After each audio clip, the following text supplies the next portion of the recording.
Esse estudo analisa a cobertura dos jornais Folha de São Paulo e Estado de São Paulo sobre a controvérsia científica em torno de uma substância chamada fosfetanolamina sintética, que ficou conhecida como pílula do câncer. Essa pílula tem uma história pouco convencional. Ela foi desenvolvida por pesquisadores da Universidade de São Paulo, no campus de São Carlos, e foi distribuída por muitos anos a pacientes com câncer, mesmo sem ter passado por todas as etapas de testes exigidas pelos protocolos científicos para a aprovação de um novo medicamento. A pílula do câncer também não tinha aprovação da Agência Nacional de Vigilância Sanitária, a Anvisa. Em 2014, a própria USP proibiu a distribuição da substância, e o drama dos pacientes de câncer que pararam de ter acesso à pílula ganhou as manchetes dos meios de comunicação em todo o país, e muita gente entrou no debate em torno da distribuição e uso da pílula do câncer.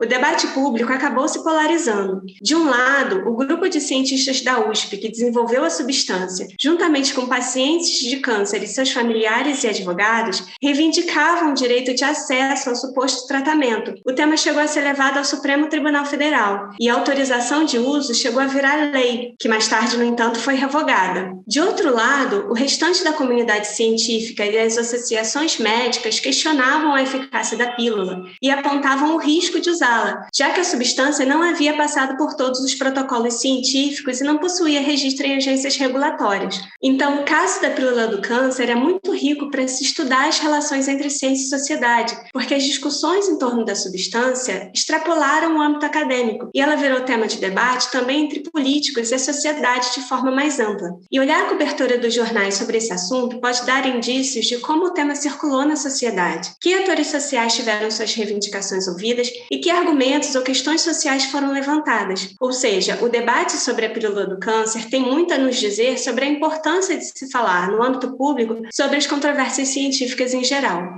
Bom, o objetivo do nosso artigo era analisar a cobertura de 2 jornais brasileiros sobre a controvérsia científica em torno da pílula do câncer. Então, a gente escolheu analisar a Folha de São Paulo e o Estado de São Paulo, buscou textos publicados nos 2 jornais a partir de uma busca no acervo, e a gente encontrou, então, 231 textos, 98 textos da Folha e 133 do Estadão. Então, o primeiro texto que a gente encontra, ele é um texto publicado em setembro de 2015. Então, o furo da fosfetanolamina sintética aconteceu em agosto. Então, o Estadão publicou esse texto já em setembro e a Folha, logo em seguida, começa também a fazer a cobertura em outubro. Mas o pico da quantidade de textos nos 2 jornais acontece em 2016. Em 2017, a gente ainda tem alguns desdobramentos e em 2018 o tema meio que vai perdendo um pouco o fôlego. Em relação ao perfil desses textos que a gente encontrou, a gente não buscou só textos informativos, a gente também fez o resgate de textos opinativos. A primeira coisa que a gente destaca, acho que são 3 pontos importantes. O primeiro ponto é que a maior parte dos textos, de fato, foram publicados em editorias de saúde, tanto na Folha como no Estadão. Mas o tema ultrapassa essas editorias. A gente teve muitos textos, principalmente na Folha, que foram publicados em outras editorias. Então, a gente tem muitos textos opinativos nos 2 jornais, mas a gente também tem textos que saíram em editorias de ciência, editoria de cotidiano. Então a gente percebe que esse tema ele ultrapassou as questões de saúde e as próprias questões de ciência. E no caso do Estadão específico, a gente também teve textos publicados na editoria de política. O segundo ponto é justamente que a maior parte desses textos eles traziam um enfoque mais destacado para as questões políticas e jurídicas. A gente percebeu uma judicialização desse caso. Então, teve todo um processo de emissão de decretos, de liminares, teve toda essa questão legislativa, de fato, envolvendo o Poder Executivo e o Poder Judiciário. Isso também fica claro quando a gente analisa as fontes e as vozes que foram ouvidas nos 2 jornais. Então, a gente tem muitas fontes de ministérios, de secretarias, e a gente tem muitas fontes da área jurídica. Então, muitos advogados, OAB,